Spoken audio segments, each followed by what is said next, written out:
अल्लाह से दुआएं किया करो, अल्लाह हमारे सर पे ममता का आंचल सलामत रखना। जब ये आंचल सर से उतर जाता है तो भाई कोई सीने पे सर रख के रोने तक की जगह नहीं देता। रातों दिन रोगे, कोई आंसू पोंछने वाला नहीं मिलेगा। ये मां होती है जो तेरी आंख के आंसू अपने दुपट्टे से साफ करती है। मुनव्वर राना ने कहा था, मुझको हर हाल में बख्शेगा उजाला अपना, चांद रिश्ते में नहीं लगता है मामा अपना। मैंने रोते हुए पोंछे थे किसी दिन आंसू, मुद्दतों मां ने नहीं धोया दुपट्टा अपना। अगर तुम्हारे आंसू ममता के आंचल में लग जाते तो मां मुद्दतों तक उस दुपट्टे को नहीं धोती कि इस दुपट्टे में मेरे बेटे के आंसू लगे हैं। तो साहिब हम मां की कदर करें। अल्लाह अकबर, रब से दुआएं मांगा करो, अल्लाह हमारे माँ बाप को सलामत रखना। जरा आमीन कह दो। आमीन। अल्लाह को सलामत रखे, ये दुआएं मांगा करो। साहिब मां क्या होती है, अपने नबी की जिंदगी से हम सीखें। तवज्जो है, जरा सारे बोल दें या रसूल अल्लाह, सुभान अल्लाह। मेरे नबी की जिंदगी से सीखो। सरकार पैदा हुए, हजरत हलीमा सादिया लेकर के चली गई। 5 साल तक हजरत हलीमा सादिया ने अपने पास रखा सरकार को। 5 साल के बाद वापस लाई। मेरे सरकार मां की खिदमत में आए। मां की खिदमत में मेरे सरकार आए। एक दिन अचानक बाहर से टहलते हुए सरकार तशरीफ लाए। मेरे आका करीम की उम्र शरीफ उस वक्त तकरीबन 6 साल थी। कितनी? 6 साल का बच्चा कितना होता है ये सब जानते हैं। उम्र कितनी होती है 6 साल। लेकिन चूंकि मेरे नबी की नशो नुमा और बढ़ने का अंदाज सबसे जुदा गाना था, क्योंकि वो सैयदुल अंबिया जो ठहरे, कायनात के मलजा व मावा जो ठहरे, उनके बढ़ने का अंदाज निराला था। अल्लाह अकबर, एक दिन टहलते हुए घर में तशरीफ लाए। निगाह उठाई, घर में मां नजर नहीं आई। तवज्जो कीजिए, मां नजर नहीं आई। जब मां नजर नहीं आई, मेरे सरकार के दिल में ख्याल आया, ए मेरे मालिक, बाप का साया तो पैदा होने से पहले ले लिया, आज मेरी मां नजर नहीं आ रही है।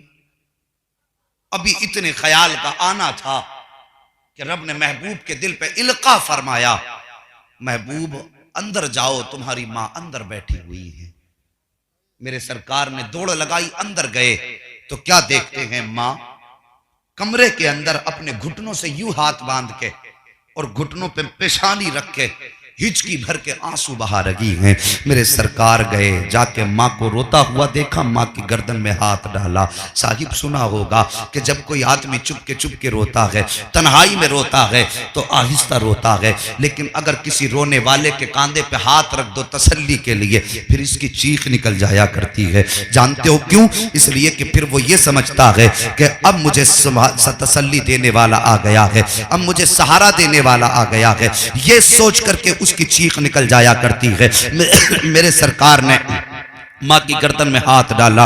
मेरे नबी की माँ ने यूं चेहरा उठाया है, अल्लाह अकबर, मेरे नबी ने माँ की आंख में आंसू देखे हैं। अब जरा मंजर देखना प्यारे, मेरे सरकार ने माँ से कितना प्यार किया है। अल्लाह अकबर, सरकार ने माँ के चेहरे में आंसू देखे, आंख में आंसू देखे। अब मेरे सरकार भी आंसू बहा रहे हैं। सरकार ने अपने लबों को माँ के लबों पे रख दिया है। आका करीम के रोने का अंदाज ये था। अब सरकार की आंख के आंसू सैयदा आमीना के रुखसार पे गिर रहे हैं और सैयदा आमीना के आंसू मेरे सरकार के रुखसार पे गिर रहे हैं। आका करीम ने यूं माँ के गले में हाथ बांधे हुए हैं और रो के कहते हैं, ए माँ क्यों रो रही हो? क्या ये सोच रही हो कि तुम्हारे बेटे को खुदा ने यतीम बना दिया है, या इसलिए रो रही हो कि तुम्हारा बेटा कमजोर है, या इसलिए रो रही हो कि तुम्हारा बेटा किसी लायक नहीं है? इतना कहने के बाद मेरे सरकार कहते हैं, ए माँ अगर इसलिए आंसू बहा रही हो कि तुम्हारा बेटा कमजोर है, छोटा है, तो आंसू पोंछ लीजिए, इसलिए इसलिए कि खुदा ने जो शान तुम्हारे बेटे को अता फरमाई है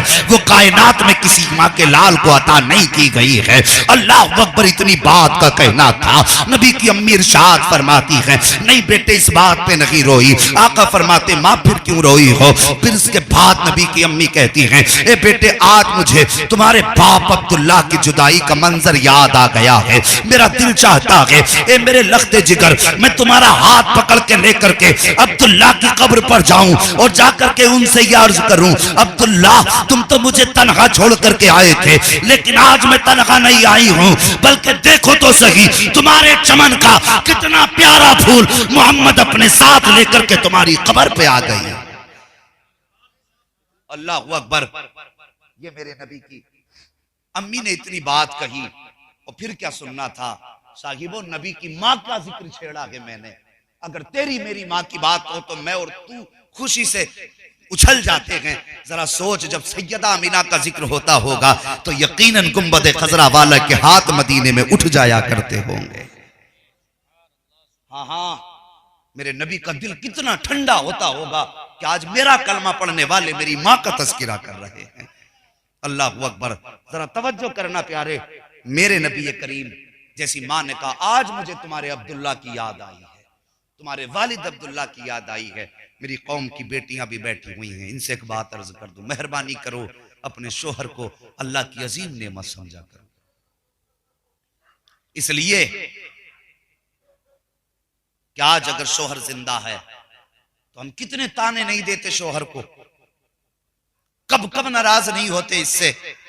अगर हमारी एक फरमाइश ना हो पूरी तो हम लड़ जाया करते हैं। और मेरी बहन, मेरी बेटी हो, मेरी कौम की शहजादी हो, खुदा तुम्हें खुदा का वास्ता अपने अपने शोहरों की कदर कर लो, शोहरों की इज्जत कर लो। याद रखो तुम्हारा वकार घर के अंदर शोहर से है, तुम्हारी दुनिया जो खुशहाल है ये शोहर के दम से है। उन औरतों से जाकर के पूछो जिनके सर से शोहरों का साया खत्म हो जाता है, जिनका बंधन शोहरों के साथ से टूट जाया करता है, कभी करीब से उनकी जिंदगी में झांक करके देखो, शोहर की आंखें क्या बंद हुई, औरत की दुनिया की सिमट जाया करती है, उसकी हंसती खेलती दुनिया बिछड़ जाया करती है। और खुदारा अपने अपने शोहरों की कदर कर लो, इनकी इज्जत कर लो। अगर ये चले गए तो फिर कोई इज्जत नहीं रह जाएगी मुआशरे में, कोई तुम्हें प्यार से रोटी देने वाला नहीं होगा। मैं एक बात अर्ज करता चलूं भाई, जरा गौर से सुनना। अगर अल्लाह ने किसी शख्स को 4 बेटे दिए हैं, अगर किसी खातून के 4 बेटे मौजूद हैं और अल्लाह ने सर पे शोहर का साया सलामत रखा है, तो घर के अंदर 4 बहुएं होती हैं,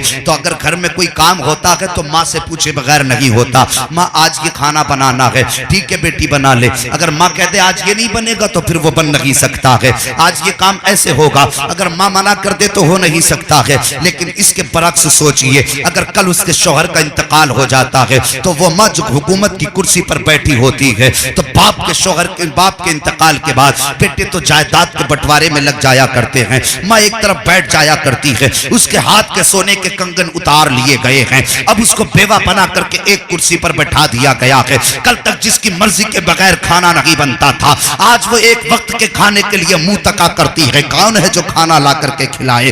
आज जायदाद के बंटवारे वाले मौजूद हैं, कोई कहता है दुकान मेरी है, कोई कहता मकान मेरा है, कोई कहता ये कमरा मेरा है। माँ सबके चेहरे तकती है और सोचती रहती है, ये मकानों पे लड़ने वाले ये क्यों नहीं कहते कि माँ मेरी है, ये दुकान पे लड़ने वाले ये क्यों नहीं कहते कि माँ मेरी है। ओ जवानों, ओ मेरे भाइयों, ओ मेरी कौम की बेटियों, अपने अपने शौहरों की इज्जत कर लो।